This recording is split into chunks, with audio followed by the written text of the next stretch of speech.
Ini budidaya ini paling cocok kalau dekat dengan pasar buah atau pasar yang ada di kota. Artinya selain untuk peningkatan ekonomi, bisa untuk mengurangi dampak yang ada, sampah yang ada di masyarakat.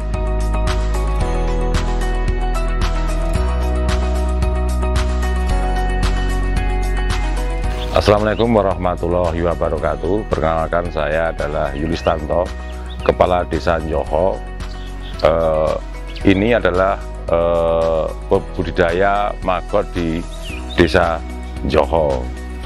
Asal mula budidaya maggot ini adalah terkait dengan adanya sampah organik yang ada di Desa Njoho, bahwa maggot ini dipergunakan untuk untuk mengurai sampah. Dari sampah ini nanti bisa jadi bahan pangan dari maggot itu. Itulah awal mula budidaya maggot di Desa Njoho. Nah, awal muasal kita belajar budidaya maggot ini, kita melakukan pelatihan di Desa Sambirejo, Kecamatan Prambanan, Sleman. Di sana sudah ada budidaya maggot yang secara berkesinambungan, artinya mereka sudah mengaplikasikan apa yang namanya greenhouse. Jadi dari sampah jadi pakan maggot, dari maggot jadi pakan ternak, baik untuk pakan lele, pakan ayam, dan segala macam. Langkah yang kita ambil untuk budidaya maggot ini sebetulnya satu, yang penting intinya maggot ini adalah pemakan sampah. Artinya ketika di suatu wilayah ada sampah organik yang banyak, kita bisa mengembangkan budidaya maggot ini makin besar. Ini cuma dibutuhkan ongkos produksi dari budidaya maggot ini adalah mencari sampah organik, baik sampah buah, bisa sampah ternak. Sampah ternak itu ada yang namanya kotoran hewan ayam, petelur, atau bisa juga sampah buah atau sisa-sisa makanan yang ada di rumah. Nah gini, kalau budidaya maggot itu sebetulnya hal yang utama cuma tekad, orang tidak gampang jijian sama sampah. Terkait dengan permodalan awal itu sangat murah sekali, karena kita hanya memerlukan seperti jaring untuk meletakkan lalatnya, seperti yang di belakang itu, juga rumah untuk untuk meletakkan maggot. Jadi biaya sangat efisien sekali. Jadi kita cuma perlu biopon, nanti bisa dilihat bioponnya, tempat untuk meletakkan pupanya. Jadi kita simpel saja budidaya maggot ini, intinya cuma di sampah, Mas. Nah, perawatan maggot ini juga tidak satu hari dikasih makan ya cukup. Jadi tidak begitu susah, artinya memang dilihat sepele sekali. Jadi tidak terlalu ribet, ini harus diapakan, ini harus diapakan, juga tidak. Intinya cuma sampah, perawatannya itu cuma kasih makan saja. Satu hari bisa sampah dibalik sekali atau 2 kali sudah cukup. Artinya kalau sampahnya banyak ya maggotnya banyak gitu, Mas. Ini jadi di sini ada siklus untuk maggot. Jadi ini dari dari siklus dari produksi telur. Jadi dari bayi larva sekitar ukuran 1 sampai 1 mm ini, terus langsung jadi ke usia maggot ini paling antara 0 sampai 21 hari untuk larvanya.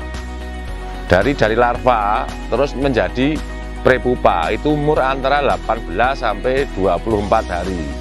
Dari larva ke prepupa membutuhkan waktu sekitar 7 hari.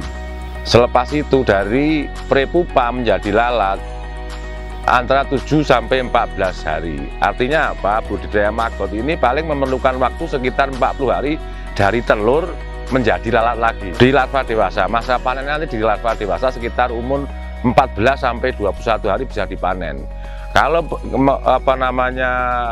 makan cukup, dalam 11 sampai 13 hari bisa panen.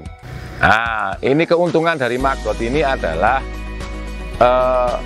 protein dari maggot ini adalah 42 sampai 48%. Artinya protein maggot ini sangat dibutuhkan untuk pakan ternak, baik pakan ikan maupun pakan burung, juga bisa untuk pakan ayam. Artinya ke depan tentunya kita memerlukan peralatan untuk memproses maggot ini untuk menjadi pakan ternak yang berupa pelet, tapi untuk sekarang secara maggot segar kita langsung kasih makan. Untuk ternak lele, ternak ayam bisa langsung. Jadi kalau maggot ini sekarang harga di pasar maggot itu sekitar Rp7.000. Sekarang Rp7.000 maggot per kilogramnya. Artinya maggot ini bukan sekedar kita jual larva, kita juga bisa jual telur dari lalat BSF ini. Per gramnya sekarang di pasaran Rp5.000 untuk telur lalat BSF. Jadi sehari kalau kita bisa produksi sekitar 20 kilo atau 10 kilo per hari, kita bisa dapat 100 atau 70.000 per hari. Kalau kita produksinya satu hari 10 kilo larva maggot.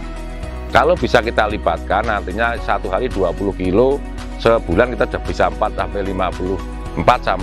5 juta. Untuk sebagian yang ada di sini, penjualan biasanya diambil dari para peternakan ayam, juga diambil untuk pakan burung murai biasanya. Jadi setiap seminggu sekali mereka ambil, karena ini kan bisa bertahan lama gitu. Nah, pesan-pesan untuk para pembudidaya yang baru mau belajar, sebetulnya intinya yang penting ora gampang jijian, tidak takut dengan sampah.